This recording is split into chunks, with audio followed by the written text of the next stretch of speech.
Wayanad DCC treasurer NM വിജയന്റെ ആത്മഹത്യയിൽ സാമ്പത്തിക ഇടപാടുകൾ വിജിലൻസ് അന്വേഷിക്കും. ബത്തേരി അർബൻ ബാങ്കിലെ നിയമന കോഴിയും അന്വേഷണ പരിധിയിലുണ്ട്. അതേസമയം പോലീസ് വിവിധ ബാങ്കുകളിൽ പരിശോധന നടത്തി. ബാങ്കുകളിൽ NM വിജയന് 1 കോടി രൂപയോളം സാമ്പത്തിക ബാധ്യതയുണ്ടെന്ന പോലീസ് അന്വേഷണത്തിൽ കണ്ടെത്തിയിരുന്നു. 2 ബാങ്കുകൾ മാത്രം പരിശോധിച്ചപ്പോഴാണ് 1 കോടി രൂപയോളം ബാധ്യത കണ്ടെത്തുന്നത്. തുടർന്നാണ് വിജിലൻസ് വിഷയം ഏറ്റെടുക്കുന്നത്. വിജയന് എങ്ങനെ ഇത്രത്തോളം സാമ്പത്തിക ബാധ്യതകൾ വന്നു, എവിടെ നിന്നൊക്കെയാണ് വിജയന് പണം എത്തിയിരിക്കുന്നത് എന്നതടക്കം അന്വേഷണ പരിധിയിൽ വരും. മാത്രമല്ല, ബത്തേരി അർബൻ ബാങ്കിലെ കോഴ വിഷയവും അന്വേഷണ പരിധിയിലുണ്ട്. മകന് 3 ബാങ്കുകളിൽ ഏതെങ്കിലും ഒന്നിൽ ജോലി വാഗ്ദാനം ചെയ്ത പിതാവിൽ നിന്നും 30 ലക്ഷം വാങ്ങിയ കരാർ രേഖ അടക്കം പുറത്തു വന്നിരുന്നു. DCC treasurer NM Vijayan, MLA IC Balakrishnan ഉൾപ്പെടെയുള്ള പേരുകൾ രേഖകളിൽ വ്യക്തമാണ്.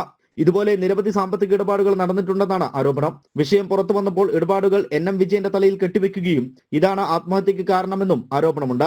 സംഭവത്തിൽ പ്രതിഷേധിച്ച BJPയുടെ നേതൃത്വത്തിൽ MLA ഓഫീസിലേക്ക് മാർച്ച് നടത്തിയിരുന്നു. MLA IC ബാലകൃഷ്ണൻ രാജിവെച്ച അന്വേഷണത്തെ നേരിടണമെന്നാണ് പ്രധാന ആവശ്യം. ജനം, വയനാട്.